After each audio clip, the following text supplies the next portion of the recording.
ሰላም እንዴት ናችሁ? ውድ ስማ በለው ቤተሰቦች፣ እኔ እግዚአብሔር ይመስገን እጅግ በጣም ደህና ነኝ። ዛሬም እንደተለመደው ስንቅ አልበው መንገደኛ። የሰርጉ ድግስ በውካታና በደስታ ማዕበል የተዋጠ አንድ ድግስ ላይ እግሩ ጥሎ ቆሟል። በሰርጉ ዳርቻ በሌማቱ ጥላ ስር ግን ሁለት የሰው ልጅ ተቃራኒ ገጽታዎች ተፋጠዋል። በአንድ በኩል የዘመናት ጉስቁልና ያጎበጠው ያ ምስኪን በሌማቱ የተረፈውን ስንቅ ወደ ስልቻው ያጭቃል።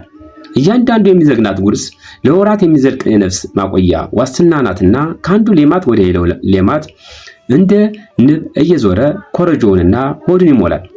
ከሱ ጥቂት እርምጃዎች ራቅ ብሎ ግን አንድ እንግዳ ተጓዥ ቆሟል። ይህ ሰው የከረጢት ስንቅ የለውም። ይልቁንም በሐሳብ ማዕበል የተሰለበ መንገደኛ ነው። አይኖቹ ወደፊት ቢመለከቱም ልቡ ግን የዛሬን ግርግር ጥሎ ወደ ኋላ ወደ ርቀቱ ነጉዷል። ድንገት የልጅነት ሰርጉ በትዝታ መስኮት ብቅ ይልበታል። የጠፋው ሳቁ ይመለሳል። የቆየ ቁጭቱ ይንቀለቀላል። ብቻውን በቁመናው ቆሞ በስሜት ሲናወጥ በዙሪያው ያሉ መኳንንትና ታዳሚዎች በግርምት ያዩታል።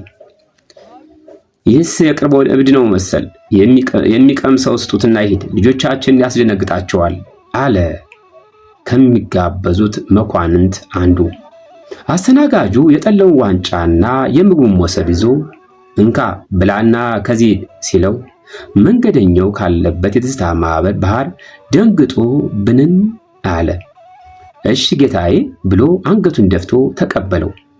አስተናጋጁ ግን በውስጡ በፈጠረበት እንግዳ ስሜት ተገፋፍቶና የእንግዳውን ጨዋነትና ትሕትና ሲያይ ይህ ሰው እብድ ነው ወይስ ጤነኛ ብሎ በውስጡ እየተሟገተ ከዚህ ቁጭ በል አለ።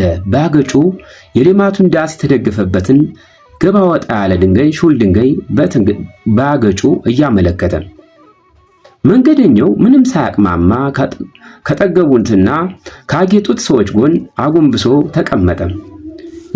የጎኑ ባለጸጋ በንቀትና በጥርጣሬ ገልመጥ አድርጎ አየው። የሁሉም አይን በሱ ላይ አረፉ። እርሱ ግን ግዴለሽ በሆነ ዝምታ ውስጥ ሆኖ የቀረበለትን ምግብ ዝም ብሎ ይመገብ ጀመር። አስተናጋጁ ሊንከባከበው ፈለገና የጎደለውን ዋንጫ ለመሙላት ወደ መንገደኛው ጠጋ ብሎ እንካ ልጨምርህ ሲል ጎንበስ አለ። ያ መንገደኛ ከቆሸሸ ልብሱ ስር ያልታበሰ የመንፈስ ልዕልና ፈነጠቀ። እግዚአብሔር ይስጥልህ ጌታዬ፣ ይበቃኛል አለ።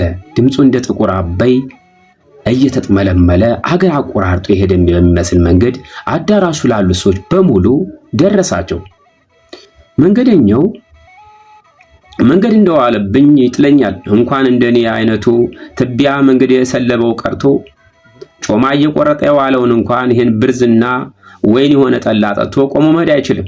እግዚአብሔር ይስጥልኝ አለና ሌማታባዩንና የቀዳለትን እጅግ በጣም ጥልቅ በሆነ ፍቅርና ልዕልና በተሞላበት ትሕትና አመሰገናቸው።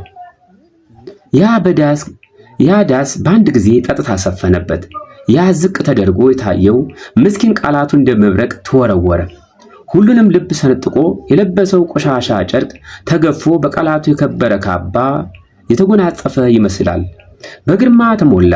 ታዳሚ ሁሉ በመገረም አዩት። እርሱ ግን ከመቀመጫው ተነስቶ የትዝታውን ሸክም አዝሎ ወደማያልቀው መንገዱ ፊቱን አዞረ። የሰዎቻችን እንግዲህ የታሪክ ይቀጥላል። እጅግ በጣም አሳዛኝና አስገራሚ ድንቅ የሆነ ታሪክ ነው። ትረካውን እንቀጥልበታለን። አብራችሁኝ ሁኑ።